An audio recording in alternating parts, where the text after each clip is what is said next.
Me&My Health Up podcast. How are you, Louise? I'm great. Thank you for having me here today. It's a delight to have you on, and particularly I'm excited about this subject today. I haven't had any expert on intuitive wisdom, and Yes. I'm really keen for you to enlighten the listeners on this intuitive guidance approach to, I guess, making life decisions and just leading. It's a bit of that self-leadership as well, isn't it?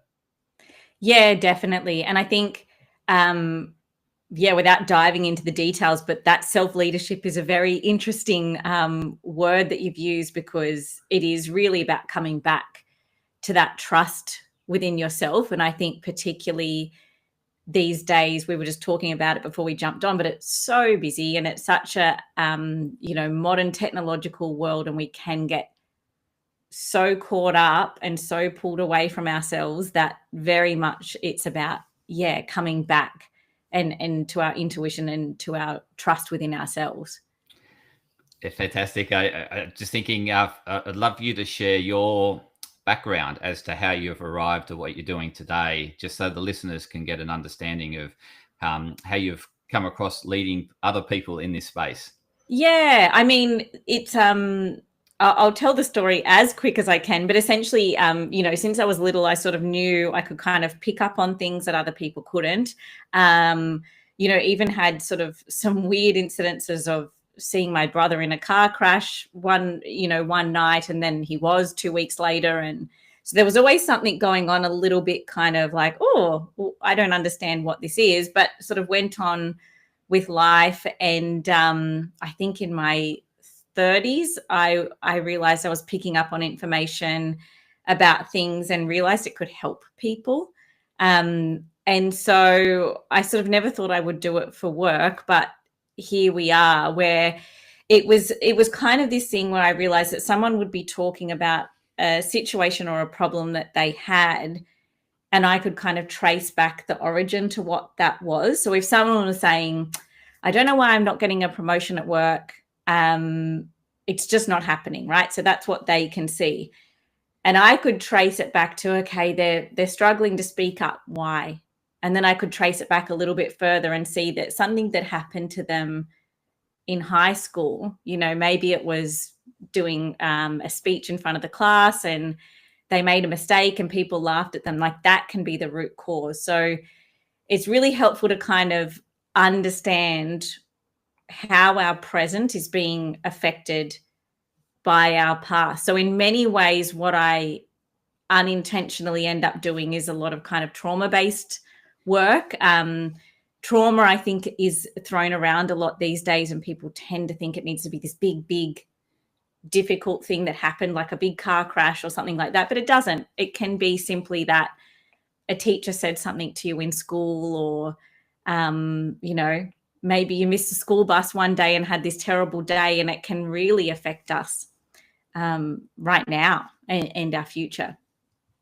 Incredible. Have you sort of, do you know what it is about you? Like, is it I mean, I remember watching the movie Sixth Sense. And Yeah. yeah, and so, I guess that's what we're talking about here. And you've, Yeah. you've really tapped into it from an early childhood. I, Yeah. Yes. But also, it's funny because I think a lot of movies like that made me think it was more obvious than it was. So I didn't realize necessarily that it was happening to me, because the movies make anyone with abilities like that, or the show Medium with Patricia Arquette, or anything like that, they make it seem a lot more obvious. So when it doesn't look like a movie and you're just sort of getting information about people, you're just like, oh, I'm good at guessing. yeah. So I think it was through getting feedback from people about, hey, how do you know that? And then I was getting the confirmation that what I was saying was accurate, and so I started to kind of dig into it a little bit more. And but I believe everyone has these intuitive knowings. So I sort of say it's like, Michael Jordan's sort of probably was pretty good at basketball, and then he practiced it.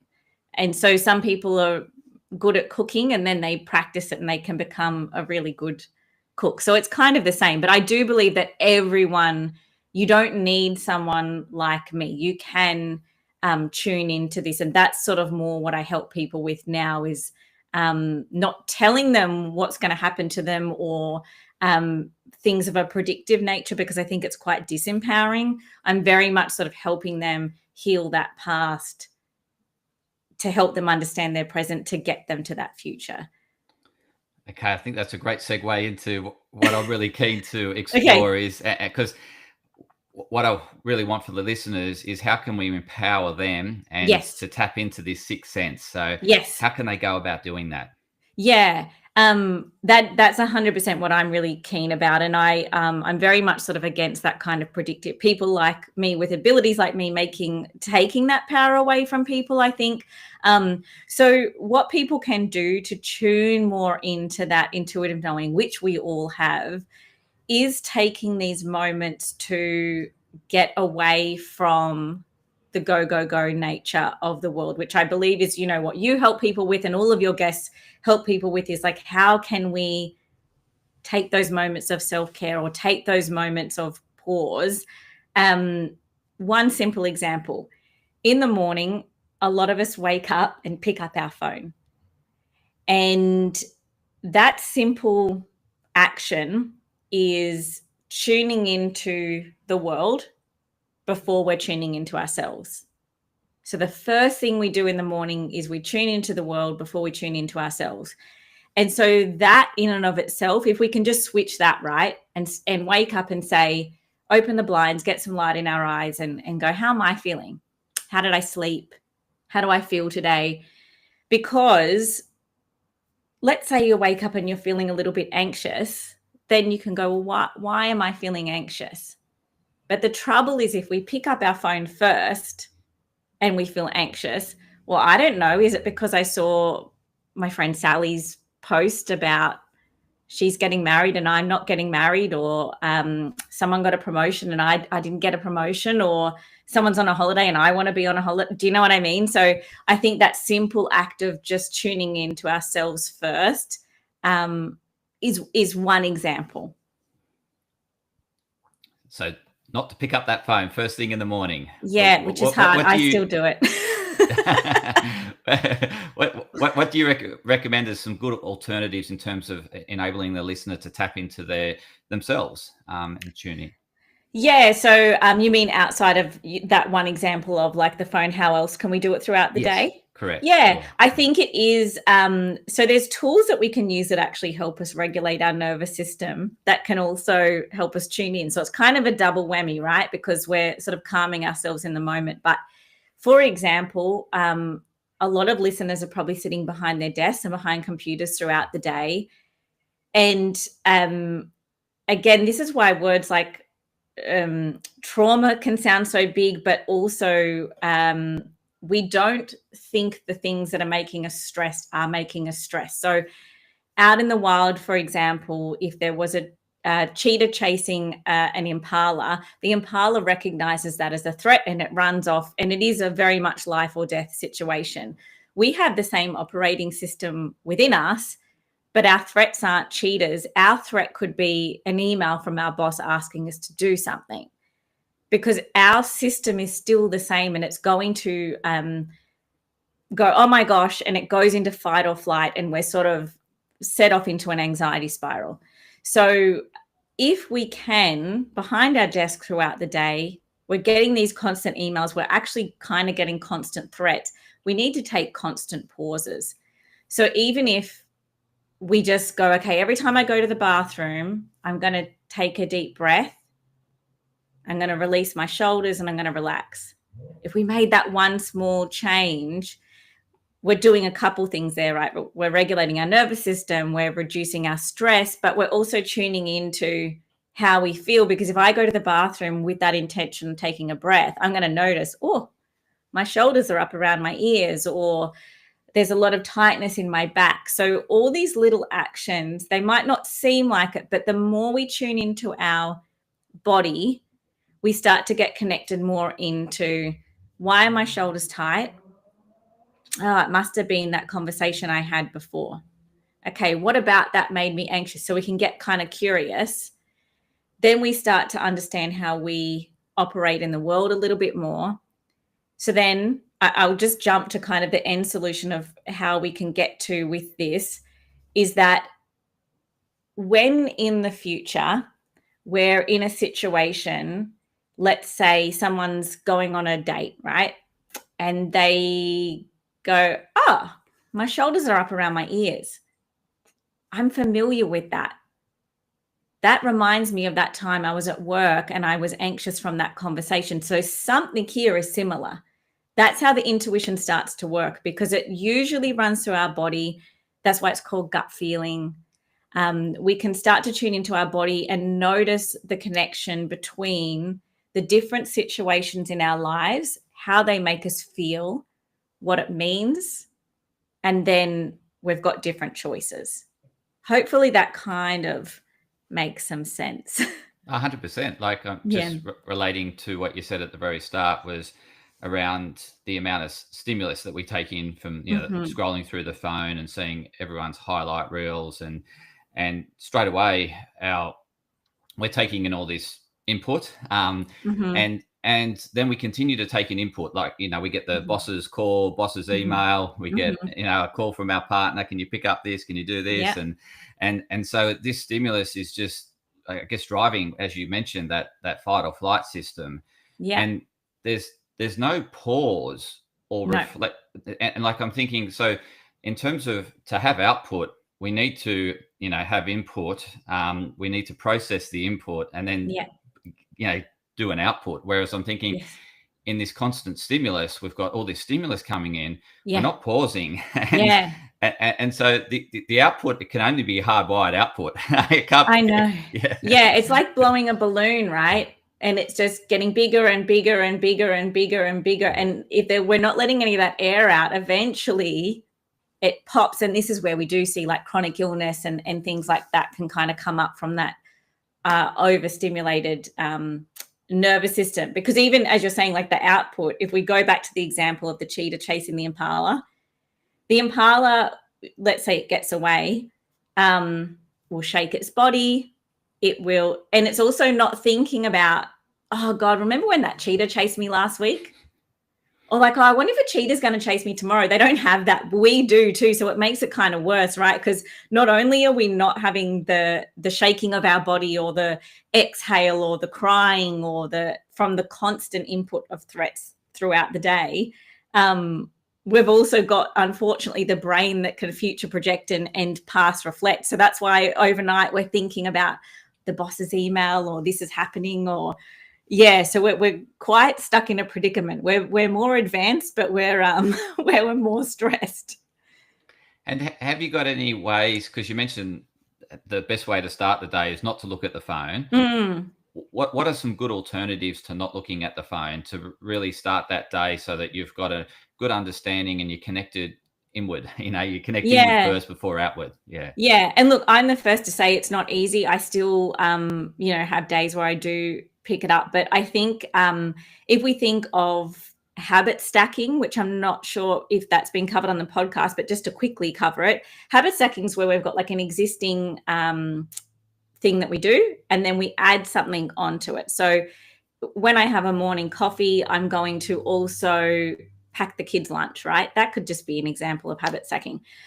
We could say when I have my morning coffee, I'm going to say a positive affirmation. So that's how we can add something on positive. But if you think about this example of the phone, we're negatively habit stacking because we're waking up, and when I wake up, I pick up my phone.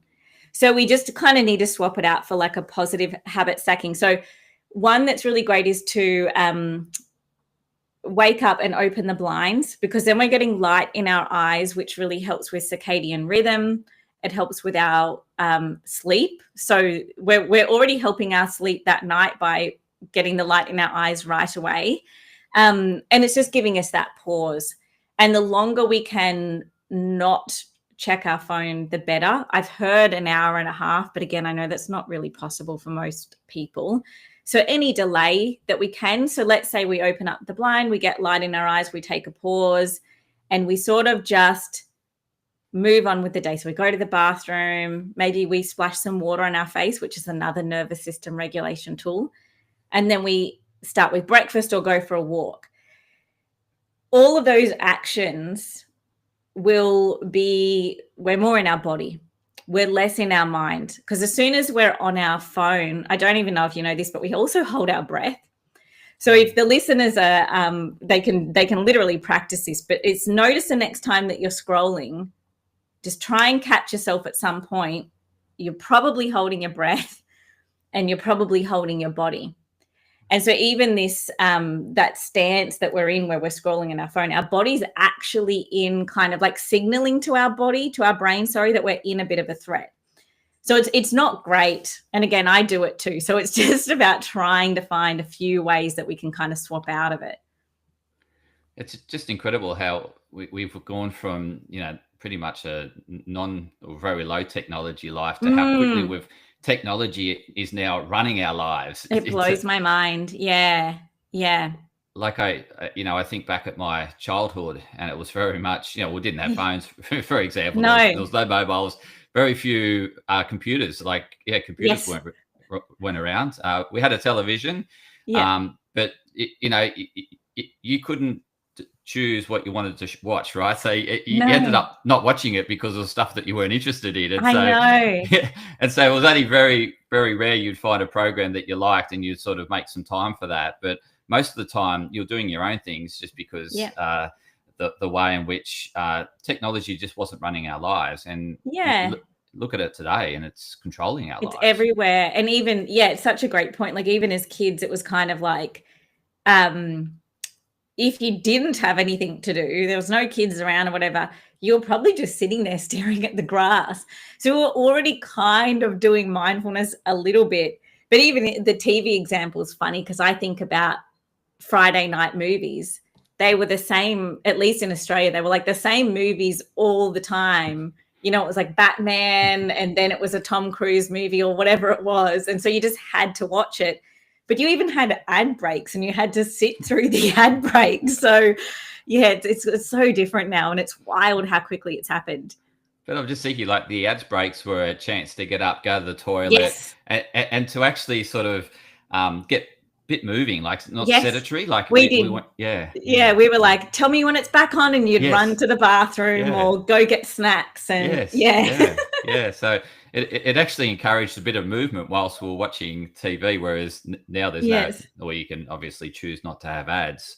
So I'm just thinking like, because when you mentioned that morning, like wake up in the morning, we're still coming out of a sleepy state, and our brain waves are quite low, and I'm thinking that phone is stimulus to really take it up to the more faster beta waves and really start start getting it to tick over. And in terms of this intuition, to me it sounds like it's more connected with slower waves and you're totally right. And I think it's really interesting because I was so interested in what's the difference between intuition and fear, because when I had been in a couple of sort of emotionally abusive relationships, so when I was dating again, I was quite anxious it was going to happen again. And so I was really curious as like, when is my intuition talking and when is it my fear talking? And what I learned through that kind of answers your question is that the intuition came in such a quiet way that's why we need to sort of get away from the noise of the world and get into a quiet place and sort of listen. And so that's why it's hard to access it if we're constantly on. So just to kind of close the loop on the fear versus the intuition thing. The fear is like, don't do that. It's very panicked. It's very rushing. And it almost feels like social media, right? So the intuition, definitely, you need to kind of get to a place where that's why, when you're in the shower and you have those great ideas or you're driving the car, because all that stimulus has kind of been removed. So it's very more from a slower place, more from a quieter place. It's not pushy. it's, you know, it's not going to be kind of telling you, oh, you got to do this. It feels very much like, I think a lot of people can relate to getting those bright ideas in the shower. It feels more like that. Oh, where did that come from? Yeah. Yeah. And I'm just thinking, I'm relating it to what I now do in the morning and how much it's helping me. So I wake up and I just go down, like I walk down to the beach. I'm, fortunate that I'm only 10 minutes from, or 10, 15 minutes from the water. And so I do that walk down to the beach, and all I can hear is bird sounds. And so again, those nature sounds, everything's sort of, more slow and less busy. You're not hearing all these, horns and, cars Yes. revving their engines and racing past me. It's Yes. all the birds are just chirping and, talking away. And I walk down with my daughter, we're just having a nice slow conversation. It's just it's sort of like you're just in the moment sort of conversation. It's not like, going through days, because, you've just woken up. We've got, nothing really to, it's not like, how was your day? It's sort of, Yes. how you're feeling and how was your sleep. And so you're even doing that kind of check-in, but with another person, which is so fine too. How are you feeling? How did you sleep? And then it's prompting that reflection. So maybe, to your earlier question, how could someone do it? Having a journal prompt that's like, how am I feeling? So it's like someone else is asking you the question, but it's just that prompt to remind you to check in. And that's, when I've done the body scan, I found that's because I find, people sort of get asked that question, like, how are you? And people just have an automatic response because they're so, like, they're in that sort of high stimulus state, and it's just automated response. And they're not actually checking in. There's no reflection. No. It's just a quick response. It's sort of not like doing a body scan. How am I actually feeling? Like, do I feel tense? Do I feel, a bit emotional? Do I feel sad? And I can relate to doing like the body scan meditation, is like you're checking in with each element of your body and just sort of asking that question of that particular part of the body. And I found that can be really helpful. Like just, like just checking in, like, as you mentioned, like, is it up tight, tense shoulders? Where is it? Like, and then interestingly, like the next step can be, and why? Why, as you said, you're communicating with the body. Oh, why is my lower back feeling tight? And then it's quite curious, it would be a whole separate podcast, but there's the book, The Body Keeps a Score, and it talks about sort of where we have these stored memories. And he worked with veterans that had come back from the war and trying to understand. So the body is always trying to communicate with us, but as you said, we don't listen. It's sort of very automatic. We don't actually check in. And the other thing you said was great too, I think, for the listeners, that you can sort of do a meditation where you're outward scanning. So not outward scanning on our phone or hopefully not in traffic or something like that. But you can sort of just sit in your room and work with the senses. So what's 3 things that I can see? What's 3 things that I can hear? Can I taste anything? Can I smell anything? For people that have very busy minds, sometimes that inner reflection, or people that are more hypervigilant and maybe hyper aware of what's going on in their body, and that causes anxiety. So just to give the listeners an alternative, you can kind of do that thing where it's like, what's some gentle things in my environment? As you said, the birds. Oh, what's that bird? I wonder what that bird is. I know my nephew's all about the birds at the moment. So what are the different sounds? Or you could sit and watch traffic, red car, blue car. There's other ways we can do it. Yeah, because it just sort of reminds me of like when you're consulting and helping people tap into their intuitive guidance, part of your process must be at the very early start. It's just to calm them down, right? It's just to bring them down, because I can imagine people have just gone from one appointment, they're rushing to see you, and they've probably got something next. And so you'd spend that. Is this how you go about really helping them tap into that intuitiveness? Yep. Yeah, and it's I'm lucky that in the very beginning of me starting to do with this work one-on-one with people, I also went and did meditation teacher training. And I'm so glad it did, because it kind of just complemented itself, and I naturally had to come to that realization that, wow, like, people are coming to me with a goal, I want a healthier relationship or whatever it is. And it's like, okay, we've got to put a pin in that for a second, because generally, if you want this goal, we need to understand what's happened in your past and something that needs healing. But before we can do that, we need to create safety and security right now. And in order to do that, we need to kind of, calm everything down. So yeah, you're absolutely right. We've got to kind of start with that.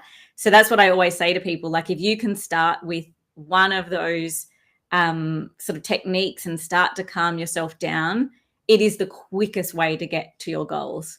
Because I think a lot of people are goal driven. I'm goal driven. There's no problem with it. But really, we can't just kind of keep going at stuff without doing that inner work. I don't believe. Eventually, it just sort of falls into a heap, Yeah, 100%. Like I'm sort of picturing that Maslow hierarchy of needs, and like Yeah. you get them to the foundation's got to be there before we can transcend up the pyramid. Yep.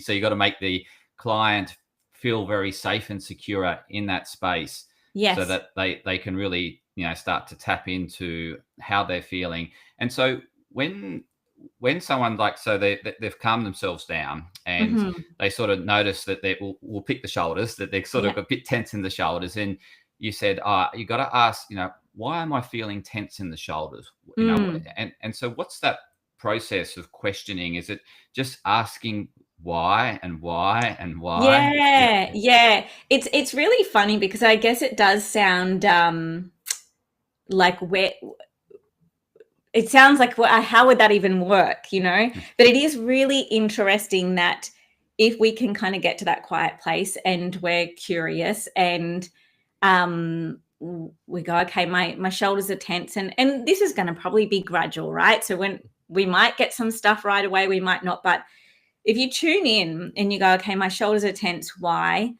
You might have an image pop into your mind. You might have a memory. You might just hear something. Oh, work. Okay, what is it about work? And so you're just following the thread.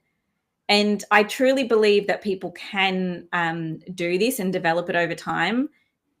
People might think it sounds like impossible, but it's just because they've never tried it. So we can absolutely just start to tune into our body and get more curious, and it's about following that thread. And why my background's actually in marketing, and it's actually a technique we use, I think, in sort of consumer behavior marketing. But there's a technique where you keep asking why. It's the same thing. Yeah. It's very much what the kids do, right? The kids keep asking why is that? Why is that? Yeah. Why is that? Why is that? And Yeah. they're really getting down to the underlying Yes. foundation, or the bottom of the iceberg to. Yes. Yes, yeah, and it's interesting as we go through life that we think we know, and we get less curious, and Mm. I was just thinking when you were saying, like, go with what pops up and follow Mhm. that thread. I'm thinking in today's world we might overthink that. Think, oh no, it can't be that. It can't, Yes. and yeah, but where's what you're saying? It is the first thing that pops up, is it? Is that? Yeah. Yeah, Yeah. yeah. That's also starting to build that trust as well, because you're like, oh, that popped up. I'm just going to trust that means something. What could it mean? So it's, even in meditation, we say childlike curiosity, which is funny that you said that, because it is kind of coming with things like, oh, what could that mean? Why did that kind of pop up? Okay, I'm going to be open to that being what it is. Because it's funny, because even with the work I do, very much some people go, if I go, I feel like there's something related to your dad here. No, I don't think so. And then over time we can kind of get to that. But if we come with that resistance right away, the goal is to have that curiosity and the openness, and that's kind of how we can kind of follow that thread. And that just what popped for me then was, probably why they resist it or not want to run with it, is that they've constantly that's how they deal with it. They keep blocking it, whereas the Yes. intuition's trying to keep bringing it up Yes. and to tell you, I need this to be sorted. You need, in order Yes. to really heal and grow, I need you to sort this. And they keep getting the sense or whatever it is, and Yes. they're going, oh no, I don't want to go there. I don't want to go there. It's too traumatic. Is that what Yes. you find? Yeah. And it reminds me so much of when I was younger, I used to watch Oprah in my lunch breaks. And I remember this episode where and I don't know if it was about intuition but it was about sort of getting these sort of signs but she said that, whatever, I don't remember the terminology she used, but something will be trying to tell you something, or the universe will be or the intuition will be trying to tell you something. And at first it will come as a feather, and then it might come as a bag of flour, and then it might come as whatever. Don't wait until it's a bus, and I've certainly had those experiences. We talked about relationships before where it's like, I would have had red flags early on with things, and you go, oh, no. And you just sort of keep ignoring things. And I think if people can get that curiosity earlier on, you don't need to wait for things to get sort of really obvious and unfortunately not going to be totally pleasant. We can kind of go, oh, maybe it is about that, or maybe there is something going on there. Yeah, so that's probably a telltale sign if one of the listeners are sort of getting those. Hopefully, it's the feather moment, right? Feathers, yeah. The nice little gentle touches and not being whacked by a bus. But yes, but certainly, if they're resisting, going with it and following that thread because they're too scared of where that thread might lead, that's a perfect, I guess, cue to reach out to Louise, right? To say, to really help them through that block that they've got, that resistance. And because I can imagine, as you mentioned earlier, the body holding the score it's just staying there and it's blocked. And And you've picked up on two things there, right? So one of them being, if it does feel a little bit scary, we never want to push something so much, particularly if it's like a trauma. And remembering from the beginning, traumas don't have to be big and obvious. It can feel too scary to touch that thing. So that's why we want to build the safety and capacity that I talked about. That's why we want to build that first. But it's also like, we might need someone to help guide us through it. And that's where I would come in. But I think that people can often sit with something or ignore something because it feels too difficult. But trust me when I say that it is way more difficult to live with this thing for the rest of your life, because it is affecting us, whether we're aware of it or not. So, I said that example from the beginning of like, it can be the reason you're not getting a promotion and getting the money you want at work. It absolutely can be affecting you. Something that happened to you way back then that you don't want to deal with can absolutely be affecting you now. So as scary as it can seem to go, I don't want to look at that, your life is going to feel easier and happier and healthier when you do. Yeah, because you brought up that earlier example about your personal situation where you had those not so great relationships, but that could have really stopped you moving forward. Oh, absolutely. Absolutely. Because I think after the last one, I was like, I'd rather be alone for the rest of my life. And that's not a good, that's not good either. Do you know what I mean? So, and I could have gone on some dates and gone, oh my gosh, this is freaking me out. I don't want to deal with why was I attracted to this kind of person. And when I unpeeled all of that and healed the past and understood it, I could have a completely different future. And cut to I am now. I'm married, and there's a cat behind me, I think you can see, and everything completely changed. So yeah, you're right. I could have continued to date the same kind of person because I didn't want to deal with something, or I could have been alone forever, or so that is a perfect example of how dealing with this stuff seems scary, but the end result's way better. The thing that popped into my mind when you mentioned that is what we resist persists. And I'm thinking you'll keep running into that guy that you you do though. And that's a really, really good thing too. If the listeners are sort of things are coming up, what are the repeating patterns? Why does this keep happening? Because that's what I was asking. Why do I keep attracting this kind of person? Or why do I keep getting overlooked for promotions? Like, if we see these repeating patterns, that's often a sign that we need to dig a little bit deeper. Yeah. And so I'm just intrigued how you apply the process to, because like, emotional abuse in relationships is, makes you feel really insecure, Yeah. extremely insecure. And as you said, I just didn't want to date again. I just wanted to be by myself, and I felt a lot Yeah. safer with myself. So would you mind sharing as to how you work through that? Because it's not as if it's not It wasn't. uncommon. Yeah. Yeah. Yeah. And sadly, yeah, you're right. Sadly, it's not uncommon. I sort of came to realize it's great now. People are talking about it a lot more, and there's a lot more awareness about it. My personal experience through it, I would say that there was 3 people I could point to that fit the bill. 3's not great, that I obviously had to repeat it that many times.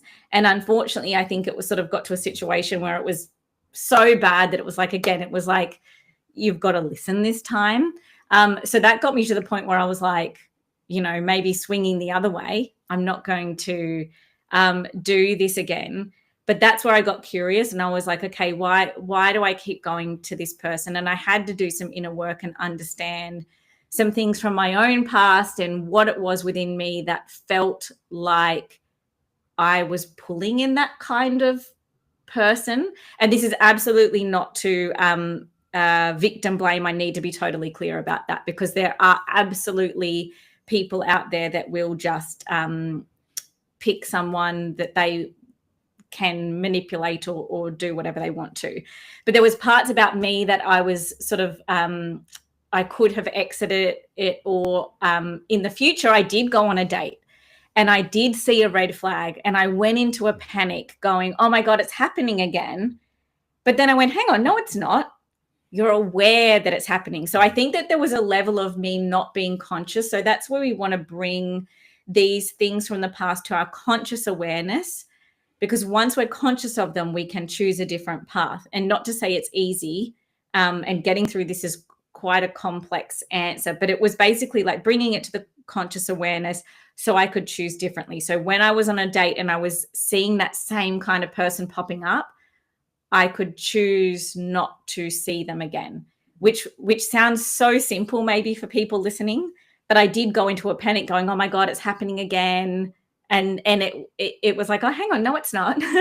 You've only been on one date. So even if someone dated someone again and it was like 3 months, that would be better than maybe a year or 3 years. So it's making those gradual changes in our lives, so that we're gravitating towards those situations less often, doing the inner work. So in this case, it was like building up a sense of self-worth again and all of those kinds of things, which I also did through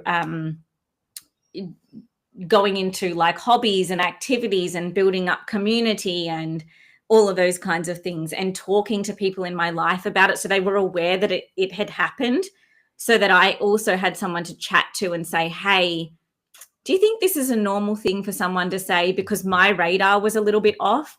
So yeah, it's a pretty complex answer, but I think that there's more help out there now than maybe there was when I went through it, more awareness of the other ways that it can happen. It's not just physical. But yeah, that's the shortest answer I can give. I think. That's like that. It's very helpful, because the thing that's come up for me is this whole thing of when people say, I can't meditate, I can't sit with my thoughts, I go crazy, and I'm thinking it's because they don't want to deal with something, right? Because Yeah. when you start to slow down, that thing that keeps not, starts as a feather and Yeah. eventually hits you as a bus, as Oprah Winfrey described. But that is what they're essentially trying to avoid, is they keep busy and stay busy in order to shut out that intuition, that Yeah. intuitive guidance that's telling them something. And so they maintain this hyper busyness and keep like they running from something. Yeah. Yeah. And that's really it's and you made me think of something there, but it's that can be definitely like avoidance what we sort of label avoidance behavior, there's a really interesting thing if we go back to that sort of fight or flight scenario, whereby if we have something that we're scared of and we avoid it, our anxiety increases and our confidence decreases. When we have something that we face a fear, our anxiety decreases and our confidence increases. So let's use an example from my life. I was scared I was going to end up in the same kind of situation.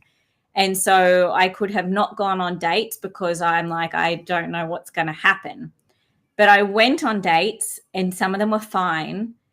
But then when I had to face the fear of like, oh my gosh, I think this person I'm on a date with is the same kind of character, I was facing the fear and I was able to come out of the anxiety cycle about it because I had faced it. My confidence increased and my anxiety decreased. And so I think if anyone's listening and they're sort of sitting with something or sitting with avoiding something, I don't want to look at this. Please know that the anxiety around it is there and it only increases the longer that we avoid something. And this is why I say your life will get better, because literally your confidence will get better. You'll realize that you can handle it. You do have the skills to handle it and you can move forward past it. And you'll feel so much better in yourself than you do. And it's just baby steps. We don't, there's even exposure therapy, right? Which is well known for phobias. So I'll use phobias because people will understand it. But if you were scared of spiders, maybe, then you would watch your level out of 10 for seeing a spider in front of you, right? Then we can rate some other scenarios where we can build up to that. So let's say it's seeing a spider on a computer screen is a 2. So then every day we can just look at pictures and we're slowly building up to seeing one in real life, right? We can apply this to the difficulties or the fears we have in life. So let's say in life, I have a fear of going on dates. You could start by, well, let's rate out of 10 some activities that could get you to that point. Let's say signing up for a dating app, just signing up is a 2. So let's just sign up. Okay. So then you can just sit with that for a little while. So when people think about facing their fears, they think about diving into the back of the ocean. We're just trying to slowly walk from the sand to the shore to get into our ankles and so on and so forth. So yeah, that's also exposure therapy in a nutshell. But it's really insightful because I'm just relating it to the cold bars, or when people do a cold plunge, is like some people will slowly step into it, and feel it and think, it's cold, but I'm doing all right. And then they'll do another small step and thinking, okay, that wasn't too bad. And they really just allow themselves to slowly go into that uncomfortableness. But then you get others that go straight in and then they get this huge hit, and they just can't handle it and they're running out again, It's, as you said, that more gradual approach, and just acknowledging as you're taking that gradual approach is, I'm okay, I'm safe. I'm not going to die. Whereas I think when you do that big plunge, you just get overwhelmed. Well, that's literally like trauma therapy in a nutshell. Is we don't want to actually dive straight into the tricky thing. We gradually want to approach it and keep coming back. It's like pendulation of looking at it a little bit, coming back to safety, going in a little bit further, coming back to safety. So that's why if we can build that safety within, it gives us that soft place to land to be able to go and heal these things. Yeah, I really like that approach, because it's that, as you said, if you're stepping forward into that uncomfortableness, but then be able to realize that I'm okay, my life's not under threat. And therefore, I'm willing to take another step. And as you said, each step you take, you build confidence. You get more reassurance, and your self-esteem builds up. And so and when you were mentioning that, like if we're avoiding something, that's, we're anxious about, we're actually still running from it. Like, so we're, Yes. Yep. yeah, yeah, Yep. yeah, We're still stuck in that flight. Like if we yes, talk about fight or flight, we're in constant flight. We're running from something that happened to us in whenever. And even just to give people another example, because I think I really want to drive home that these traumas, these difficulties don't have to be really obvious. When I was in school, I'm pretty short. You can't tell here, but I'm 5'1", right? Well, because you've met me in real life. But so I wasn't picked on sporting teams, and when I was on sporting teams, I was benched a lot, and I wasn't given much time. And this happened no matter what sport I played. And so I really had sort of childhood beliefs formed around me and exercise and not being strong. I'm really tiny, I'm really weak. And so that was really driven into me from childhood. So this is just to give people an example how, yes, that can directly relate to me and sport as an adult. So what I believe about sport as a direct line, but it also forms some beliefs around you are weak, you are small, you are not strong. So just to give people an idea of like, it doesn't have to be these big things, but what's something that happened to us when we're forming our brain? What are we learning about ourselves from the outside world? And so these are the things that we can start to unpack and see how would me believing that I'm weak or small or not strong, how would that apply in my career? How would that apply in my relationship? So we can really start to unpack it. And challenge it. because as you mentioned, if we don't deal with it, it sort of compounds and affects Mm-hmm. it affects our life going forward. And Yeah. just going back to that earlier example about I think it was the leopard and the impala, and Yes. you mentioned like the impala escapes and it acknowledges that they've got free and they're Yeah. safe. And what they do is do that body shake Shaking. Yeah. to so the body doesn't hold the score. It's sort Correct. of, it's flushing all the stress out of the body, and Yes. it allows that impala to then go and graze. Whereas you can imagine, like after a life-threatening situation and trying to eat, but they've got that third space where they shake the body off and Yeah. switch on the parasympathetic nervous system to keep Yeah. eating, to keep surviving. And Yeah. I'm finding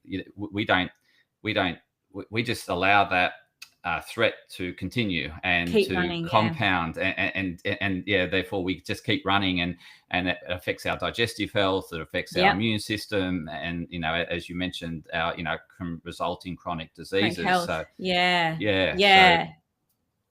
Yeah, it definitely does. And I always think of ducks because I always saw ducks. If people have seen ducks, they're always fighting. I don't know why, but on ponds, they're always fighting, but they always go and shake after it. So if you're sort of seeing ducks out in the wild, you'll see that they do it. And I think the difference is with us that we have these inbuilt things to calm our nervous system, but a lot of them we just sort of like, we're not going to start shaking in the office, but we probably should.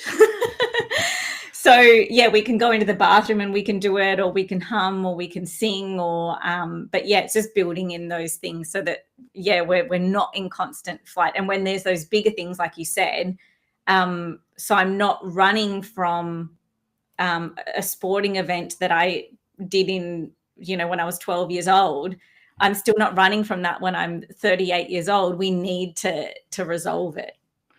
it's so true, because that impala is acknowledging it, making it consciously aware, but then also acknowledging that it's safe, and then Yeah. just pushing anything it's holding out of the body Yeah. through the it's just and we, so it's processing what's just happened. Whereas I think we sort of have that stimulus, and then we just don't deal with it. We keep running from it, and we're not dealing with and it. and even those little things like the emails throughout the day are just like further reminders. Oh, I'm not safe, I'm not safe, I'm not safe. That can be connected to something that happened so long ago. So that's why if we can kind of create the safety and capacity in the present and then process the past memory, it's gold.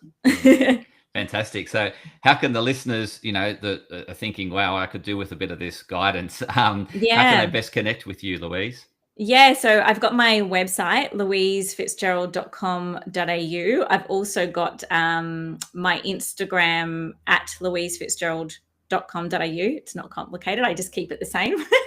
And generally, I sort of help people with a few different streams. So people can see me for, like, if they've got general life stuff like this, they don't know where to start. I've got the intuitive guidance sessions.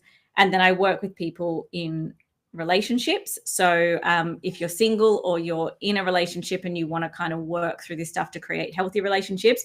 And I also do work with fertility and pregnancy clients as well. So helping people increase their chances of getting pregnant, and then also the stress of pregnancy. And it's all got this sort of underlying thing of doing the inner work, the safety and capacity, the stress, the nervous system regulation. It all plays a part to help people get those outcomes. Yeah, because the body doesn't have the capacity to reproduce when it's running away from something. Yeah, absolutely. Yeah. And that's, again, that'd be a whole nother podcast, but it's that chronic stress and the nervous system regulation if we don't feel safe. So a lot can be done in that space. Absolutely. And to the listeners, I'll include all those links that Louise mentioned in the show notes, so you can go directly to the show notes and reach out and connect with Louise. And my final question, Louise, is what's your intuitive guidance about this podcast episode? I had a great time. I could chat to you all day, but this is the trouble, isn't it? But I know we've got to get on with our days. But yeah, it was really great, and I hope there were some takeaways for the people listening. Yeah, absolutely. There was a lot for me, and I can guarantee a lot for the listeners. And so thank you so much, Louise, for coming on and sharing your insights. And to the listeners, thank you for continuing to support the show and continue to health up. Thank you.